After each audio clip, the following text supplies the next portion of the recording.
Isa na ata ito sa pinakamalaking upset sa buong history ng FIBA. Hindi makapaniwala ang fans ng home team sa ginawa sa kanila ng Gilas. Pati mga commentator ay hindi makapaniwala sa nangyari. Unstoppable si Abay at Kai Sotto sa ilalim. Take over si Justin Brownlee sa crunch time. Unang game ng Gilas Pilipinas sa FIBA Olympic Qualifier, kung saan una nilang makakaharap ang malakas na European team na Latvia. Tiwala nga si Coach Timko na mananalo sila hindi lang sa game na ito, kundi sa buong kompetisyon. First quarter agad nakabasket ang Gilas mula sa magandang assist ni Kai Sotto kay Junmar Fajardo sa ilalim, na agad namang sinundan ng isang advance opportunity ni Kai. Good start para sa ating national team offensively sa kanilang 8-0 start. Di na nga masaya itong coach ng Latvia matapos ang wing 3-point shot ni Justin Brownlee. Under 8 minutes ay dito na nakuha ng Latvia ang kanilang unang field goal sa laro sa kanilang layup in transition. Unti-unti na nga nilang nakukuha ang kanilang rhythm sa opensa papasok ang halfway mark, pero itong Gilas ay tumuloy-tuloy ang ating magandang pinapakita sa opensa. Walang takot na inatake ni Newsome ang depensa ng number 18 big man ng Latvia sa loob ng paint,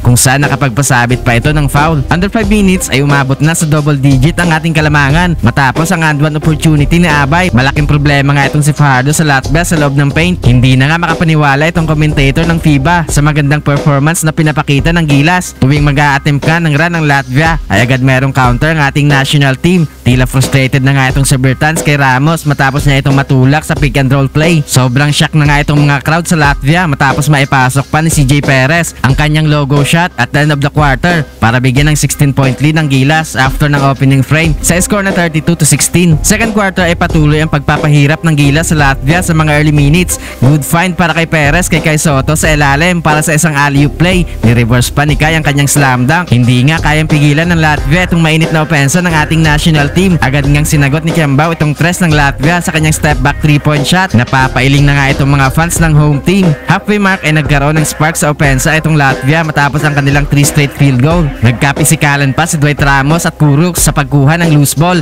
Hindi din nga umaatras ang ating national team sa pisikalan, pero naibaba na nga sa 10 points ng Latvia ang lamang ng Gilas. Pamatay sunog naman itong dunk ni Brownlee in transition mula sa magandang depensa ni Dwight Ramos sa kabilang court. Late in the quarter ay unstoppable pa rin nga sa ilalim itong si Kai Sotto at Junmar Fajardo, pero unti-unti na nga napapasok ng home team ang kanilang mga 3-point shot. Tuluyan na nga naibaba ng Latvia sa single digit ang lamang ng Gilas after ng layup ni Cavars. Gandang counter naman ni JB sa kanyang advance opportunity sa baseline para ibalik sa double digit ang ating kalamangan. Nakapag-tres pa si Dwight Ramos at the end of the quarter. Tanggal angas ni Kuruc matapos tawagan ng technical ng referee sa pag-aangas nito kay Newsome. Natapos ang first half sa score na 54-38, 16-point lead para sa Gilas Pilipinas. Third quarter ay biglang uminit sa opensa si Kai Sotto, kung saan nagkaroon pa ito ng 3-point shot. Tough shot para kay Dwight Ramos sa kanyang pag-drive sa loob ng paint. In control pa rin nga ang Gilas sa mga early minutes. Halos maiyak na itong mga fans ng Latvia matapos ang transition basket ni Abay. Late in the quarter ay patuloy ang paglaki ng kalamangan ng Gilas. Unti-unti na nga tumatahimik itong crowd ng home team.